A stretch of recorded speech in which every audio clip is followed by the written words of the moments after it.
Welcome back to the conversations where we discover again and again where there's a will, there's a way, and where we learn how entrepreneurs around the world are creating a great life for everyone in the company.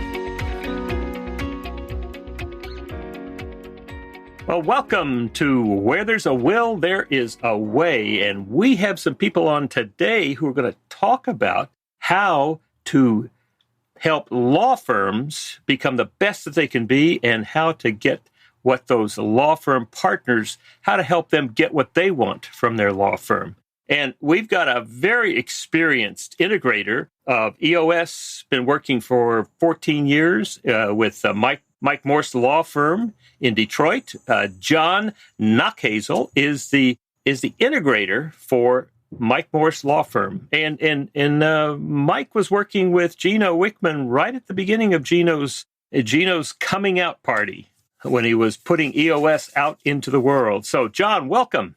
Thank you. It's great to be here. Thanks for having me on. I appreciate it. So tell me, John, what was it like to ride this EOS horse for 14 years? What kinds of things did you see going on in the law firm? So it was wild. I came in, I'm not a lawyer, and so I came in from the outside. It's actually Gino that created my job. He created the need for it by teaching Mike, our visionary founder, that he needed an integrator. And once Mike acquiesced and agreed to move forward with finding an integrator, he hired me. And I came in from the outside, and I was employee number 28.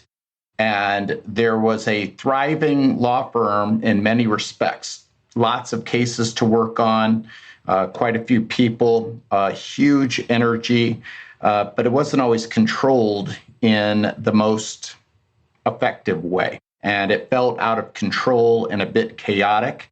And so I was brought in to help instill structure and order and metrics and calm and cohesiveness and lay the foundation for scalability. And it was those principles that Gino teaches through EOS that I was responsible for making them come to life in the law firm and lay that foundation, put in the infrastructure so that we could support the growth. And we ended up growing tenfold in 10 years. And it was just, it's been tremendously fun every step of the way. I almost said past tense, but it's still fun today. So what is it that law firms can learn? How can they change? What sort of issues do they have that they can solve? The first one, it sounds a little bit crazy, but it's just an awakening. It's recognizing that they didn't go to business school and they went to law school and they simply have no training. And many of them were late to the game in realizing that they actually own a business and they're running a business. And it's just giving it its just due and acknowledging what it is. They may not be manufacturing widgets, but they're a professional services company, and they are providing services for consumers or whoever their end client happens to be. So it's really just, it's an awakening and it's a changing of the mindset that I'm not merely a lawyer, but I'm a lawyer. And additionally, I have this equally important responsibility of being a CEO and running a business. So what are some of the particular things about a law firm? I mean, generally, it's made up of partners, right, who have an ownership in the firm. So how do you reconcile that with the EOS system having a leadership team, having an integrator? Sure. So for me, I've been very, very blessed. I've worked with Gino for the entire 14 years that I've been with the firm. He's still our coach to this day. Love Gino. I consider him a personal friend. I know he feels the same. So we're very blessed. But he was very good at teaching us that many people will wear multiple hats. So if you're an owner, that's fantastic. And you sit in the owner's box and you can have your owner meetings and talk about owner things, but make no mistake that when you are in the business, and you're wearing that hat, and sitting in that seat, that you're not the owner. You are an employee, and that is completely separate and distinct from the other. And for me, I'm not an owner. I'm forbidden from being an owner. I'm a non-attorney, and in the state of Michigan, only attorneys can be owners of law firms. So, but that still, I filled two different seats. I was the CFO and the COO when I first joined. So I had to always acknowledge which seat I was sitting in at that time when I was performing my duties. All right, so that now you and Mike have written a book, right? We did. Yeah, we wrote a book, and we're honored. It's called Fireproof, and we're very blessed that the foreword was actually written by Gino Wickman himself.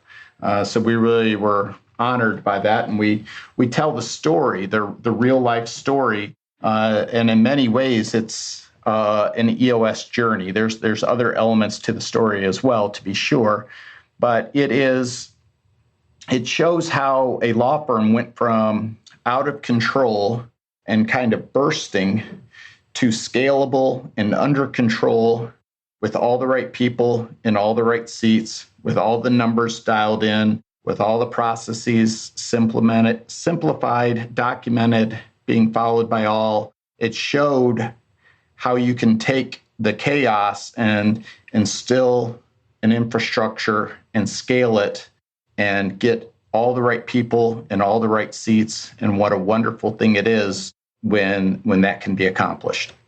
Now, so how large is Mike's firm right now? So it depends how you want to measure it, but I was employee 28. We now have 173 team members. We were doing $17 million a year in settlements and disbursements when I started, and we're over $160 million these days, and we'll be zooming past $200 million in the near future. Well, that's tremendous growth. How many attorneys do you have? We have 44 attorneys today. And now, how are the attorneys managed in the firm? So we have attorneys in multiple roles. So in a law firm, our sales activity is typically referred to as intake. So the marketing machine generates the interest and teaches the public about maybe wanting to do business with us. So they're responsible for taking the general public and turning them into suspects, and then suspects turned into prospects. Once it becomes a prospect, then they'll talk to an intake attorney. They may talk to an intake paralegal at first, but eventually they're going to end up talking to an intake attorney who will ultimately determine whether or not we want the case. We take everything on a contingency basis. So they may talk to an attorney there. And then if someone's a client, they will talk to an attorney during their pre-litigation phase, which means we haven't filed a lawsuit yet, but we're preparing the case for a lawsuit and trying to settle it without the expense and time required of a lawsuit. If needed, we will file a lawsuit, and we have most of our attorneys reside on our litigation team. Okay. Now, many times when I have been in social events with attorneys, I've been very aware that they're actually working all the time. Now, is that true for attorneys who are working in your firm? The vast majority of attorneys that I encounter, it seems like it is perpetual energy. And I think that's part of why did you go to law school? That it's hard. It requires effort, and you have to have a certain tenacity and ambition and drive. So to some degree, it's always going to be that way. But for ours, we have attorneys that come in all shapes and sizes. And for me, if you're an attorney, that means you went to law school. It doesn't mean that you know how to manage people. You might not. You might be a good salesperson, or maybe not. You might be an incredibly skilled, technical, detail-oriented writer, or not. You might be very empathetic and personally appealing to a jury or a client. So to me, a lawyer just means that you went to law school, and it's impossible to narrowly define someone and label them by merely knowing that they're an attorney. They could be literally anything. Well, now, have you found that it was advantageous for you as the integrator, could be called the COO? Did you find that it's advantageous that you aren't a lawyer? I made it an advantage. At first, it was, you're not a lawyer, and I knew there would be an obstacle coming into it. I was not naive, and it was, how can you come in? You're not even a lawyer, and you're going to tell me how to do my job. And so I did not come in guns blazing. I came in with a very much a softer approach of, I'm here to help you. I'm not a threat to you. I can't do what you do. You have certain skills and you're awesome, and I will never have those skills. I don't aspire to have those skills, but perhaps I have something from my background and my experiences, my education, that I've learned that I could share with you. Would you be interested in learning those things? Yes. And once I was able to get them to see that I was genuinely there to help make them better, then they opened up to me and trusted me. And now I really see it as much more of an advantage, because I'm not threatening and I'm merely complementing their skills and filling in their holes and their voids and showing them a perspective that they would otherwise be blind to. So do you think that it would be possible for an attorney in a firm to be the integrator, or do they have to have somebody who is not an attorney? I think it's completely and utterly possible to be a lawyer who could be the integrator. I think it's unusual, and in some ways it's an advantage. But I would say it's extremely secondary. It is not. It is not. Let's take our best attorney and say, let's promote you to being the manager of all the attorneys because you are the best attorney. You must be a great manager. Well, whoa. Those are completely different skills. And then let's take someone who's a great attorney manager and say, abracadabra, you're now very knowledgeable on all things accounting, IT, HR, marketing, etc. And you know how to lead the orchestra and make sure that all the trains are running on time and everything is happening in sync, and you're building a good culture.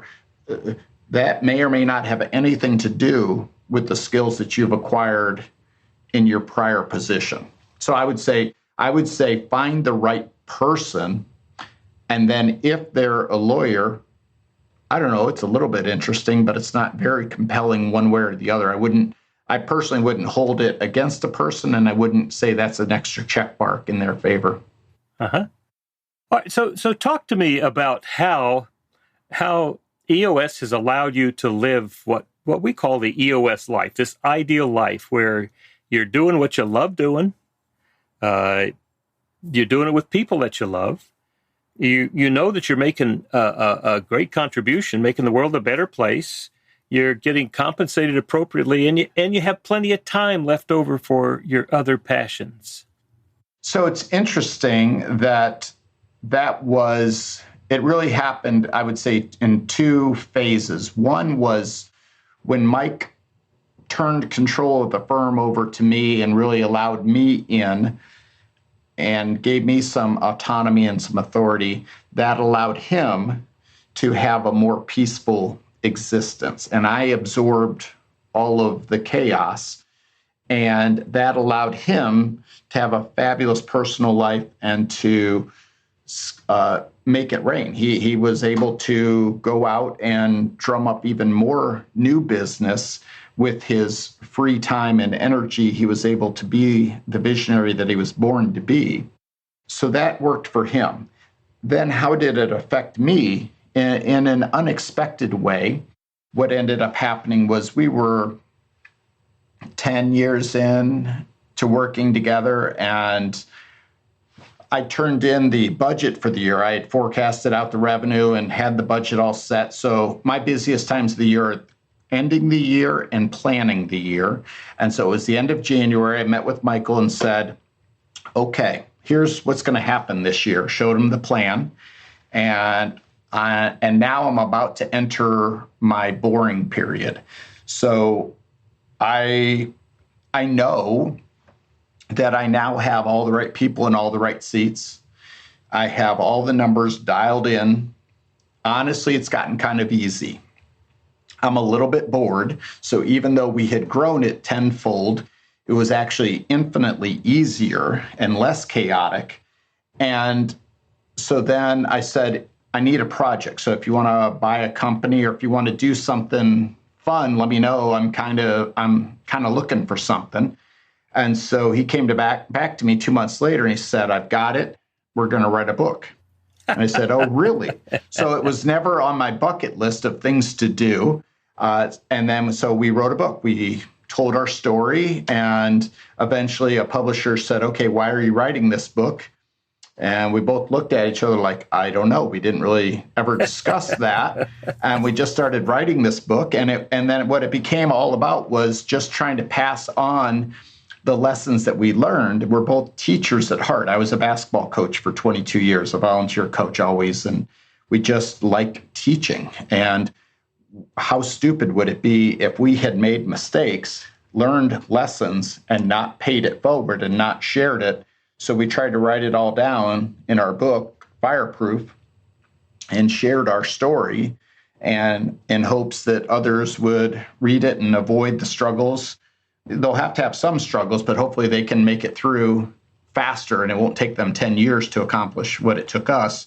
So that was the whole impetus there. Then we had a little bit of an outpouring of where people would read the book and then ask us to coach. And we were like, we're not coaches. Well, yeah, you are. And so now we have some friends, and we try to do a bit of coaching, and we're in some masterminds now with other law firms across the nation. One of them, it's amazing. There's everyone in the mastermind has settled at least $1 billion or more in firm history. So I don't think we would have been on the radar without the book. So without EOS having freed us up, we probably would never have gotten this type of exposure, and we never would have gotten access to all the best practices of all the best firms across the nation.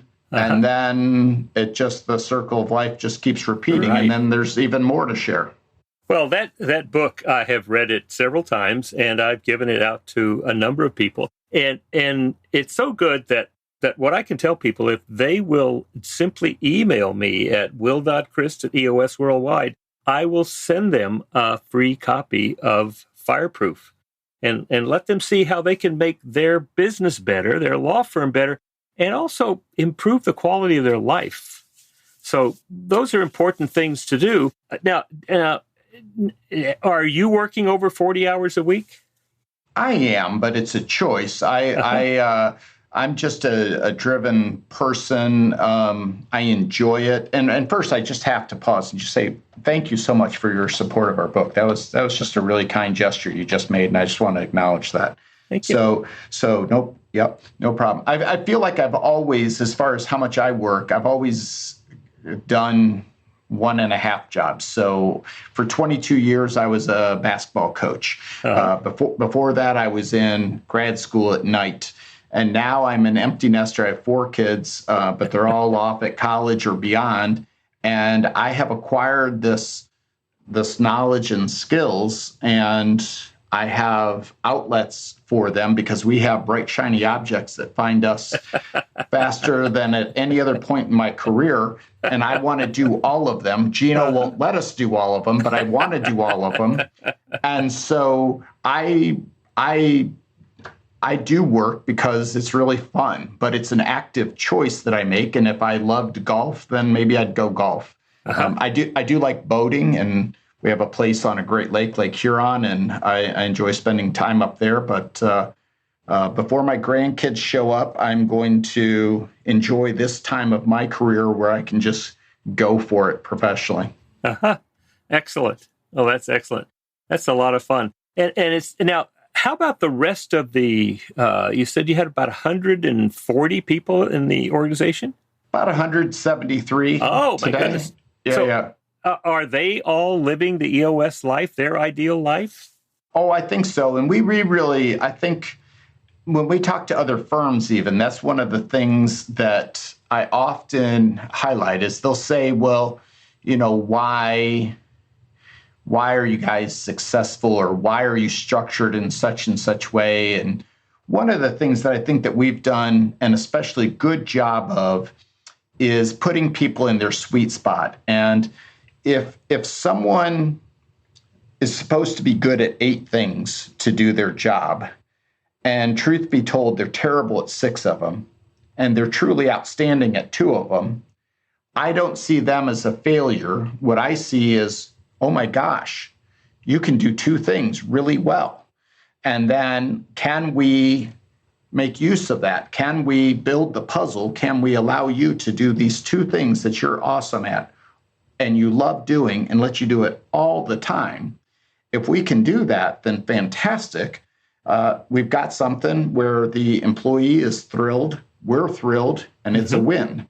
Mm-hmm. And so we're delighted to celebrate the differences, and we don't get mad at people for refusing to be a zebra. Instead, we say, you're a fantastic leopard, and I'm so happy about that. And we really celebrate and find those things that they can contribute, and we have them really focus on their strengths. And we really don't spend a whole lot of time developing someone's weaknesses. We acknowledge the weaknesses are there. If we can improve them over time, that's fantastic. But we're about discovering what are your strengths, what are your natural, inherent, God-given abilities, and the things that you love. And let's try to set it up so that you can do that all the time. Yeah. Well, that's wonderful. That is wonderful. So what would you say to law firms who were wondering, what is all this EOS stuff about, and how can we grow without just becoming totally chaotic? Well, that's the only way you will grow, is chaotically, and then you'll hit a ceiling, you'll hit a cap, you'll burn out, and that's literally, and you'll see it. Any of your listeners will see this in the book. That's what happened with Michael. Is he burnt out? He had hit a ceiling because the chaos can only take you so far, and that it's I don't have time to incorporate the principles that EOS teaches. No, that's the way you get time, is by incorporating those principles. That's the way that you gain control. You have the meetings so that you save time. They don't cost you time if they're done properly. And you get it. But that's what I would say, is that it's actually a very freeing thing, and it's not a stifling thing to have that structure and that discipline. It's that structure and discipline that allows you to unlock your creativity and allows you to be on offense, delivering punches to the opposition that a law firm inevitably has, rather than it gets in the way of the work. It frees you up to be at your best. Excellent. Well, John, this has just been wonderful. I really do appreciate you taking time out of what I know is just a very busy time for you, and helping to express to law firms who are going to hit that inevitable ceiling at some point, and to help them find an alternative to just getting burnt out, missing a lot of those other great things like family and baseball games and basketball games and other things that are so important for their family because they just don't have the structure in their law firm to allow them to do that. And I feel blessed. I not only made it to every one of my kids' games, but I was coaching them. I gave the pregame talk, the postgame talk. I led their practices. I couldn't have been a more involved father and yet still had the structure and fun of being part of a journey of a law firm that was going through truly explosive growth. Oh, that's wonderful. Well, that's just another example of how, when there's a will, there is a way to get beyond that limitation that's going to be there for so many law firms and so many companies, where they just can't break through, or they're just surrounded by chaos that comes with growth and they don't know where to turn. So thanks for the time, John. I really do appreciate it. It was truly my pleasure. I enjoyed it. Thanks for having me on. You have been listening to Where There's a Will, There's a Way with Will Crist. If anything resonated with you, you can find tools to help you and your leadership team create a great life for everyone in your company at willcrist.com. Come and join the conversation at willcrist.com.